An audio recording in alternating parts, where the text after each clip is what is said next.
Election commissioner कहा ज्ञानेश कुमार ने जो काम चल रहा है वो सुचारू रूप से चल रहा है और वो समय पर सब। हाँ तो ऑब्वियस है ना, समय पर है, इसीलिए ये फैसला लिया गया है। भाई चुनाव आयोग कोई आज तो गठित नहीं हुआ है ना, ये निरंतरता में कार्य करने वाला वो है।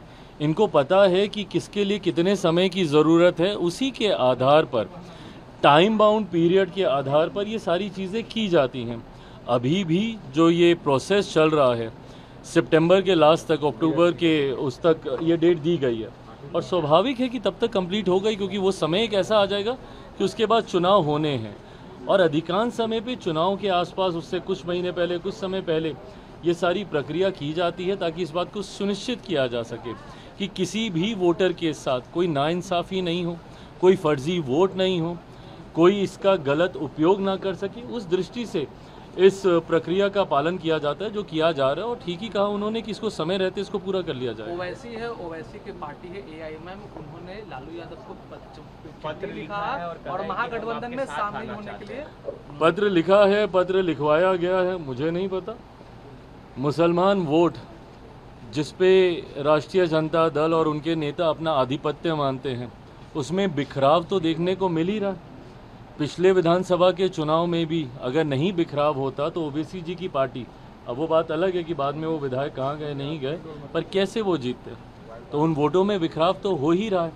हकीकत है आज की तारीख में जिस MY समीकरण पर राष्ट्रीय जनता दल सांप्रदायिकता और जातीयता को बढ़ावा देकर आगे बढ़ रही थी, आज की तारीख में उसी समाज के लोग इस बात को समझ रहे हैं कि उनको सिर्फ वोट बैंक बनाया जा रहा है और उनका सिर्फ निरंतरता में इस्तेमाल किया जा रहा है और अब वो अपने आप को इस्तेमाल होने नहीं देना चाहते हैं। इसीलिए आज वो डेवलपमेंट की सोच के साथ जुड़ रहे हैं। जितने मुसलमान हैं जो कहते हैं कि भैया वो NDA के साथ नहीं जुड़ेंगे, आज आप जाके देख लीजिए गरीब मुसलमान जितने हैं वो सब जनता दल, वो सब हमारे गठबंधन के साथ, उसमें जनता दल यूनाइटेड हो, हमारी पार्टी हो, even for that matter Bharatiya Janata party हो, NDA के साथ वो अपने आप को जुड़ता हुआ देख रहे हैं। जिस तरीके से वक्त में संशोधन किए गए जिसमें प्रो पुअर मुसलमानों को उनका हक अधिकार देने का इसमें काम किया गया, तो वो भी हम लोग के साथ मजबूती से जुड़ रहे हैं। ट्रिपल तलाक में वो मुसलमान महिलाएं जिनको राहत मिली है वो अपने आप को हमारे गठबंधन के साथ जुड़ता हुआ देख रही हैं। तो मुसलमान वोटों में हो रहे इस बिखराव को रोकने की दृष्टि और सोच के साथ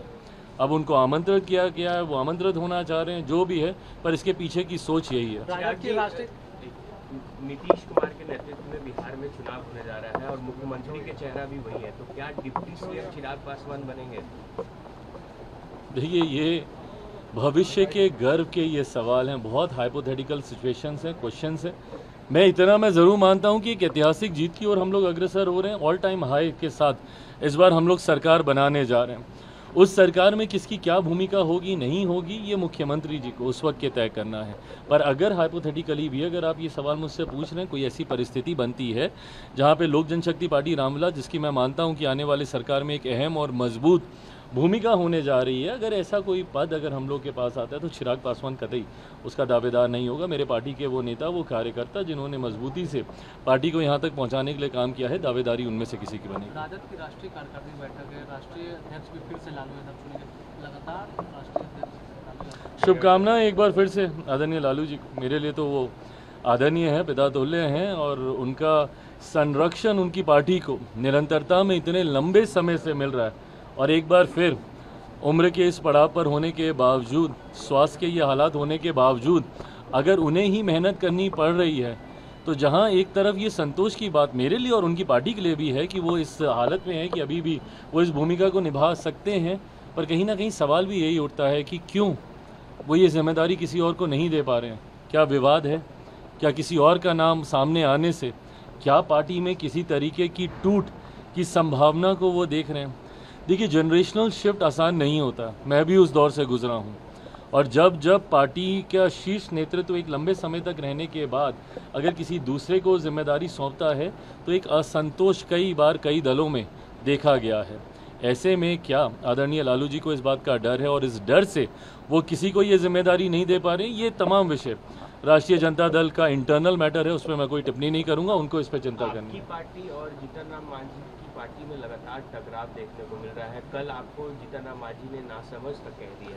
नहीं, बिल्कुल ये कुछ ये बातें चल रही हैं। देखिए, मेरे लिए आदरणीय मांझी जी बहुत सम्मानित हैं, बहुत आदरणीय, मेरे लिए मेरा पिता तुल्य है। उनकी गाली भी मेरी सर आँखों पर, कल को वो मुझे 2 बात बोल भी देंगे तो भी मेरे सर आँखों पर। वो मेरे लिए पिता तुल्य है। मेरे पिता अगर कुछ कहेंगे तो मैं उनसे नाराज़गी कतई प्रकट नहीं करता ऐसे में। बट हाँ, मैं ये समझना भी चाहूँगा कि नाराज़गी के कारण क्या है। खैर, मैं जब बैठूंगा उनके साथ वो मैं सुलझा लूँगा समय समय पर।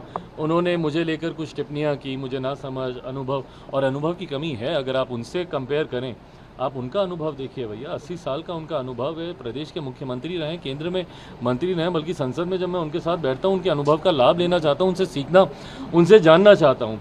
बट ऐसे में अगर उनको मुझसे कोई नाराज़गी भी है तो वो मैं ज़रूर उनके साथ बैठ के मैं सुलझा लूँगा। अंतोगत्वा मैं कतई नहीं चाहूँगा कि इस बात विवाद का या ये जो एक भ्रम जिसको और ज़्यादा हाईलाइट विपक्ष कर रहा है उसका लाभ कतई विपक्ष ले। ये लोग यही दिखाने का प्रयास कर रहे हैं कि देखिए एनडीए के 2 नेता आपस में भिड़ रहे हैं, जबकि कतई ऐसा नहीं है। मांझी जी जो कहेंगे वो मेरी सर आँखों पर, मैं कतई उनसे इस बारे में कोई बहस आगे नहीं करूँगा। बट हाँ, इसका लाभ किसी दूसरे को ना हो उसके लिए एनडीए में एकजुटता और वो सहजता दिखनी ज़रूरी है, जो शायद इन विषयों से कहीं ना कहीं नहीं दिख पाती है। उसके लिए मैं प्रयास जरूर करूंगा कि वो ठीक हो। Absolutely all is well. आप देख रहे हैं किस तरीके से हैंड एंड ग्लव्स की तरह हम लोग कार्य कर रहे हैं। मेरे प्रधानमंत्री 7 बार प्रदेश आ चुके हैं। अभी पुनः उनके आने वाले, हमको लगता है जैसे ही वो विदेश यात्रा से वापस आएंगे तो उसी हफ्ते संभवतः उनका पुनः बिहार का उनका कार्यक्रम लगेगा। तो जिस तरीके से मेरे प्रधानमंत्री की प्राथमिकता में मेरा प्रदेश है और जिस तरीके से डबल इंजन की सरकार खूबसूरती से कार्य कर रही है, और ये एक अपने में एक विनिंग कॉम्बिनेशन है। उपचुनाव में हम लोगों ने साबित करके दिखाया, बेलागंज जैसी सीट जो 3.5 दशक से हम लोग नहीं जीते थे वो जीत रहे हैं, तरारी जीत रहे हैं। तो ऐसे में ये एक विनिंग कॉम्बिनेशन है और इसी में एकजुटता और बहुत सहजता के साथ चुनाव में हम लोग उतरेंगे और ऐतिहासिक जीत हासिल करेंगे। कांग्रेस ने ऐलान किया है कि बिहार में जितनी भी महिलाएं हैं उन्हें सैनिटरी पैड बांटा जाएगा, पर ये गलत है। मैं उनकी सोच का मैं समर्थन करता हूं, बट ये आपको असहज करता है। और आप किस कदर तक आप जाइएगा अपना प्रचार करने के लिए। हम लोगों के ऊपर यही लोग सवाल उठाते हैं ना कि भैया आप अपनी योजना पे काहे थैले पे फ़ोटो लगा रहे हैं, ये कर रहे हैं। वो तो चलिए, फिर भी ऐसी चीज़ें, ये एक ऐसी चीज़ें हैं जिसमें आज भी भाई हम लोग वेस्टर्नाइज नहीं ना हुए हैं। आज भी हम लोग संकोच करते हैं कुछ चीज़ों पर, महिलाएं संकोच करती हैं। ऐसे में आपकी सोच का मैं समर्थन करता हूँ। अच्छी बात है कि भाई आप सैनिटरी पैड्स आप बांट रहे हैं, बांटिए, बट उसके ऊपर राहुल जी की फ़ोटो, मतलब ये देखने से ही अटपटा लग रहा है। मैं तो 21वीं सदी का पढ़ा लिखा युवा हूँ, मुझे ही वो देखने से अटपटा लग रहा है। जिसने भी वो तस्वीर देखी होगी, हर किसी को वो परेशान कर रही है, असहज कर रही है। मुझे नहीं पता कांग्रेस इतनी पुरानी पार्टी होने के बावजूद कौन कांग्रेस को बुद्धि दे रहा है, ज्ञान दे रहा है, पर इस तरीके का प्रचार कतई शोभा नहीं देता। मैं इसकी निंदा करता हूँ।